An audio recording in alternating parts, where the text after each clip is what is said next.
Hello friends, welcome back to my channel. আজকে আমি 3 ধরনের ডালের রেসিপি নিয়ে চলে এসেছি।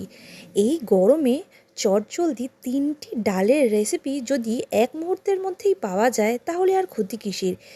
এই সুন্দর ডালের রেসিপিগুলো কিন্তু দেখতে হলে পুরো রেসিপিটা মন দিয়ে দেখতে হবে। আর ভালো লাগলে লাইক, কমেন্ট, শেয়ার আর সাবস্ক্রাইব বাটনটি প্রেস করে দিতে হবে। চটজলদি দেখুন তাহলে আজকের আমি এই 3 ধরনের ডালে কি কি ফোড়ন আর কি রকমভাবে করলাম। 1 বাটি ডাল নিয়ে নিতে হবে। এর জন্য প্রথমেই আমি এই রেসিপিটি সম্পূর্ণরূপে মুসুর ডাল দিয়েই করব। আর এই 3টে রেসিপি কিন্তু মুসুর ডাল দিয়েই করতে হবে। মুসুর ডাল নিয়ে নিয়েছি 1 বাটি মতন। এই 1 বাটি মসুরির ডালকে ভালো করে ধুয়ে নিতে হবে। দেখুন একেবারে ফ্রেশ মুসুরির ডাল। সেই মুসুরির ডালটাকে আমি সেদ্ধ করে নেব প্রেসার কুকারে। আপনারা যদি চান যে কড়াইয়ের মধ্যে দিয়েও এটাকে ফুটিয়ে নেবেন, তাহলেও কিন্তু কড়াইয়ের মধ্যে দিয়ে এটাকে ফুটিয়ে নিয়ে সেদ্ধ করে নিতে পারেন। আমি প্রেসার কুকারে দিয়ে 2টো সিটি দিয়ে নিয়েছি এবং তারপরে সম্পূর্ণটা গলে যাবার পরে এখান থেকেই অল্প অল্প করে আপনাদেরকে নিয়ে দেখিয়ে দেব যে কি করে এই 3টে রেসিপি আমি করলাম। সেদ্ধ হয়ে গেছে, ভালো করে এইভাবে হুইস্কারের সাহায্যে ঘেঁটে নিয়ে অল্প গরম জল মিশিয়ে রেখে দেব।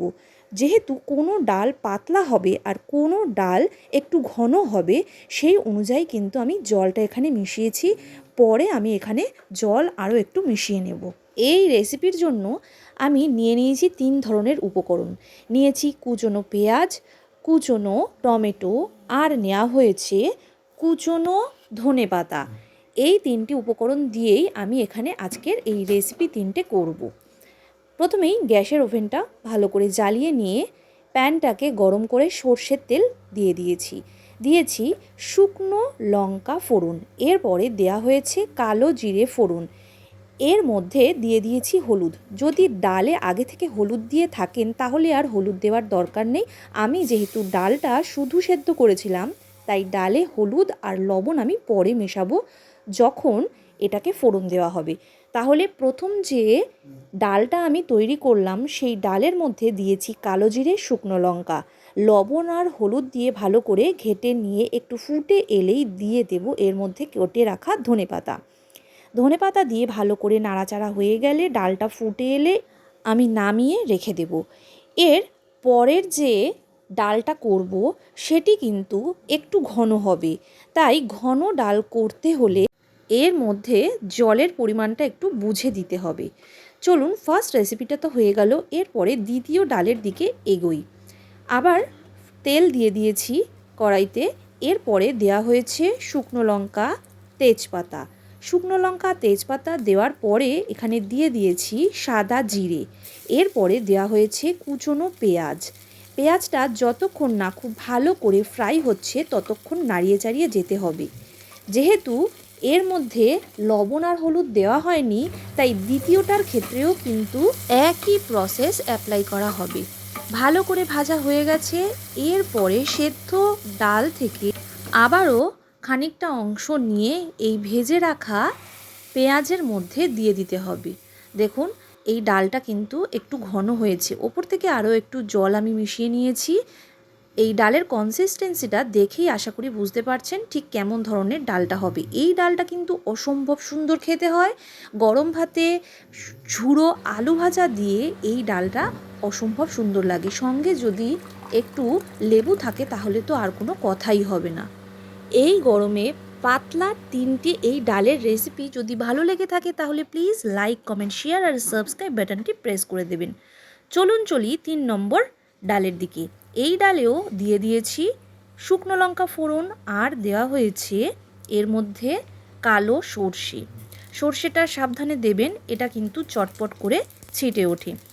সর্ষেটা ফোড়ন দেওয়ার পরে এর মধ্যে দিয়ে দেব কুচনো পেঁয়াজটাকে ভালো করে ভেজে নিতে হবে। একটু ভাজা ভাজা হয়ে গেলেই দিয়ে দেব এর মধ্যে কুচিয়ে রাখা টমেটো আর পেঁয়াজটাকে খুব ভালো করে ম্যাশ করে নিতে হবে যতক্ষণ না দুটো থেকে একটা ভালো ফ্লেভার আসছে এবং সম্পূর্ণটা গলে যাচ্ছে ততক্ষণ নাড়িয়ে চাড়িয়ে নিতে হবে। হলুদ দিয়ে দিয়েছি সামান্য পরিমাণে, লবণ দিয়ে দিয়েছি সামান্য পরিমাণে এবং আবারও ভালো করে নাড়াচাড়া করে নেব। যতক্ষণ না এটা সম্পূর্ণরূপে এইভাবে গলে যাচ্ছে, চামচের সাহায্যে একটু নাড়িয়ে চাড়িয়ে ভালো করে নিতে হবে। তারপরে এর মধ্যে দিয়ে দেব ডালটা। এই ডালটা কিন্তু দুটো আগের ডালের থেকে সবচেয়ে বেশি ঘন হবে, কারণ টমেটো ডাল একটু ঘন হলে তবেই খেতে ভালো লাগে। আর এটা বেগুন ভাজা বা মাছ ভাজার সাথে কিন্তু অসম্ভব টেস্টি লাগে। অল্প একটু চিনি দিয়ে দিয়েছি, যেহেতু এখানে টমেটো ব্যবহার করা হয়েছে তাই চিনি দিলে এটার টেস্টটা সম্পূর্ণরূপে ব্যালেন্স হবে। আপনারা যদি অন্য ডালগুলোতেও মনে হয় যে একটু করে চিনি ইউজ করবেন তাহলে ইউজ করতে পারেন, তবে টমেটো ডালটায় চিনি কিন্তু ইউজ করা মাস্ট। দেখুন বন্ধুরা, কত সুন্দর এই ডালগুলো হয়ে গেছে। যদি আপনারা না বানিয়ে থাকেন এখনও পর্যন্ত এই ডালের রেসিপিগুলো, তাহলে অবশ্যই বাড়িতে একবার ট্রাই করবেন আর আমাকে কমেন্ট করে জানাবেন। আজকের মতন এটুকুই, আবারও দেখা হচ্ছে নতুন কোনো রেসিপির সাথে। ভালো থাকবেন, সঙ্গে থাকবে, সুস্থ থাকবেন। So bye bye friends.